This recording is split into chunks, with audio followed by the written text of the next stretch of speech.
जय हिंदू।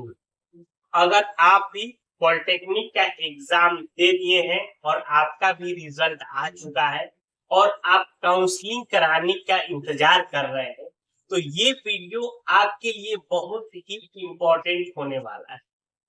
हम इस वीडियो में बताएंगे काउंसलिंग कब से शुरू हो सकता है, काउंसलिंग कराने के क्या प्रोसेस होते हैं, उसमें सीट अलॉटमेंट, ये सारी चीजें क्या है, उसके साथ साथ इम्पोर्टेंट डॉक्यूमेंट जो कि आपको एडमिशन कराते समय लगेगा वो आपको रेडी करके रखना है। अगर इसमें से एक भी डॉक्यूमेंट आपका रेडी नहीं रहता है तो आपको जब गवर्नमेंट कॉलेज में जाएंगे नामांकन के लिए कि वो तुरंत ही आपको बोल देंगे भैया डॉक्यूमेंट लेके आइए, नहीं तो आपका नामांकन नहीं होगा। ये गवर्नमेंट कॉलेज में एकदम एग्जैक्ट ये होता है कि जितने भी उसमें मार्क्स दिए हुए हैं, जो डॉक्यूमेंट ऑफ लिस्ट है, वो सभी चीजें उनको चाहिए ही चाहिए। तो इसीलिए आपको वो लिस्ट देख के आप अपने डॉक्यूमेंट पहले तैयार करके रखना है, ठीक है। इसके साथ साथ इसके बाद में मैं एक बहुत ही इंपॉर्टेंट वीडियो इसके ऊपर लाने वाला हूं कि आपका कितना रैंक रहेगा तो आपको बिहार के टॉप गवर्नमेंट कॉलेज आपको मिलेंगे।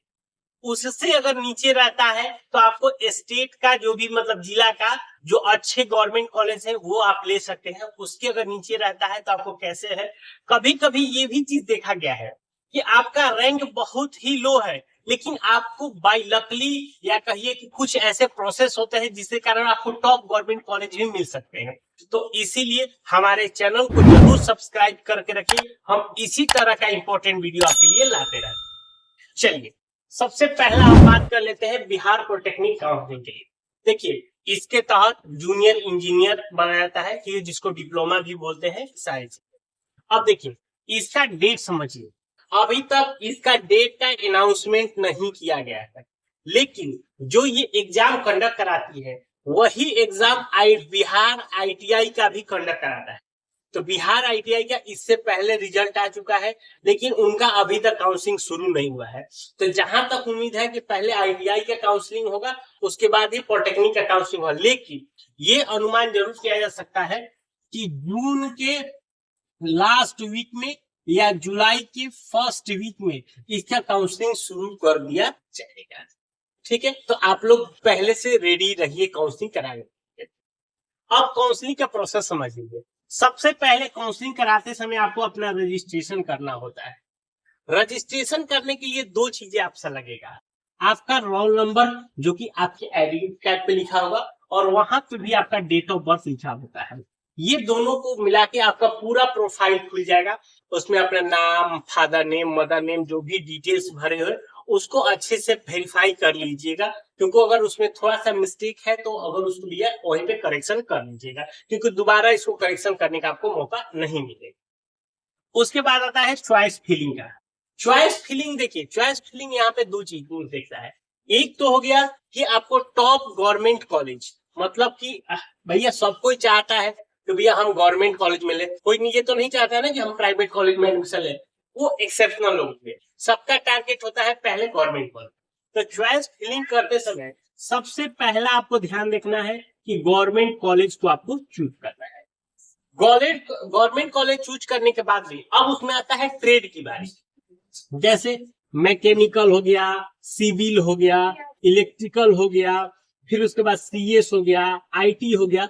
लेकिन इसमें भी जो टॉप जो ब्रांचेज है मैकेनिकल, सिविल, इलेक्ट्रिकल, ये तीनों आपका कोर ब्रांच बोला जाता है और ज्यादातर बच्चे इन्हीं पे फोकस करते हैं। तो ये चीजें आपको काउंसलिंग करते समय देखना है कि आपको गवर्नमेंट कॉलेज का मेन प्रायोरिटी रखना है या आपको ट्रेड का मेन प्रायोरिटी रखना है। ये दोनों चीजें आपको मिला के डालनी है। तो इसके लिए मैं बोलता हूँ मैं एक सेपरेट वीडियो आपको लाने वाला हूँ जो उसके ऊपर ये सारी चीजें तो क्लियर।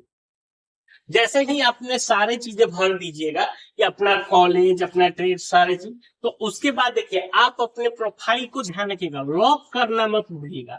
अगर आप सारा चीज भर देते हैं और आप लॉक नहीं करते हैं तो आपका काउंसलिंग पूरा नहीं माना जाएगा, आपका काउंसलिंग आधा अधूरा रह जाएगा और आपका सीट अलॉटमेंट में आपका नाम नहीं आएगा। ये हो गया। उसके बाद आता है आपका सीट अलॉटमेंट में, तो उसमें देखिएगा लिस्ट 1 निकलता है, फिर नाम लिखाएगा, फिर कुछ बच्चे उसमें नहीं लेंगे, फिर उसके बाद आएगा लिस्ट 2, मतलब जिसको सेकेंड लिस्ट बोला जाता है या सेकेंड अलॉटमेंट लिस्ट बोला जाता है। उसके बाद एक आता है नोटअप राउंड, वहां पे आप अपने कॉलेज को चेंज कर सकते हैं, ट्रेड चेंज कर सकते हैं। फिर उसके बाद आता है स्पोर्ट एडमिशन। तो ये अलग अलग प्रोसीजर्स है ये आपके काउंसलिंग कराने के, ठीक है। तो ये सारी चीजें आपको ध्यान में सब चीज रखनी है। अब बात करते हैं सावधानियां। देखिए यहाँ पे थोड़ा सा सावधानियां बहुत ज्यादा रखनी है। अब ये नहीं है कि आप क्या किए कि शुरू के 5 गवर्नमेंट कॉलेज डाल दिए और 5 गवर्नमेंट कॉलेज डाल के छोड़ दिए और मान लीजिए कुछ टॉप ट्रेड डाल के छोड़ दिए। अगर इस तरह से करते हैं तो आपका बहुत ही 9 के बराबर चांस रहेगा आपको कॉलेज मिलने का, क्योंकि भैया बता दे रहे हैं कि आजकल लड़के अच्छे खासे मेहनत कर रहे हैं, अच्छे खासे रैंक है और सब लोग चाह रहे हैं कि भैया 12th तो सब लोग कर रहे हैं तो हम थोड़ा डिप्लोमा हट के करें, क्योंकि जिसमें थोड़ा सा कोर ब्रांचेज भी मिल जाता है तो सरकारी नौकरी के लिए भी हो जाता है। तो ये सब चीजें हैं, तो इन सबों को देखते हुए कि एक तो अपना सीटर, उससे पहले भी एक और सावधानी क्या बरतनी है कि जैसे आपका चॉइस फिलिंग करते समय कटअप आपको जरूर देखना है। अब देखिएगा, अब जैसे टॉप कॉलेज है उसमें पिछले साल का क्या कटअप गया था, कितने रैंक वाले को वो लेता है, उससे पीछे कितना रैंक लिया था, तो एक अनुमान मिल जाता है कि हाँ मेरा सपोज मान लीजिए 4500 रैंक है,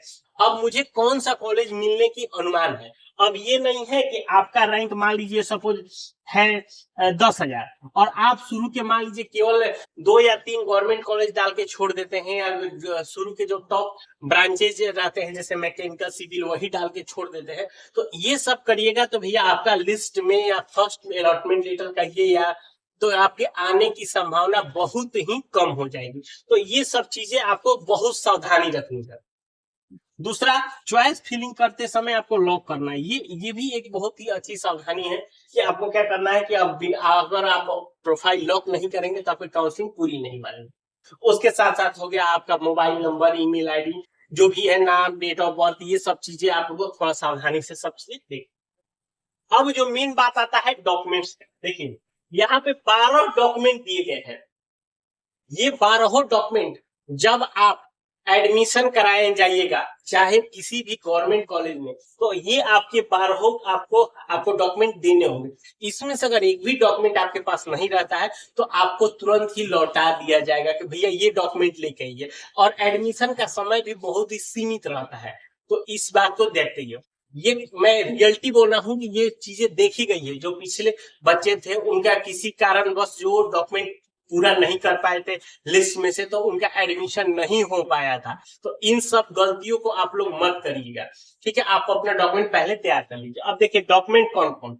सबसे पहला आपका एडमिट कार्ड। अब ये नहीं कि एग्जाम देकर आए थे एडमिट कार्ड पता नहीं कहाँ रख दिए, वो नहीं चलेगा भैया, आपको वहां पे एडमिट कार्ड आपका दिखाना पड़ेगा। दूसरा हो गया रैंक कार्ड। रैंक जो आपका रिजल्ट आया हुआ है उसमें क्या रैंक रहा है उस रैंक कार्ड को आपको प्रिंट करना है। तीसरा हो गया 10th का मार्कशीट, ये तो आपके पास किए हैं तो होगा ही। आधार कार्ड।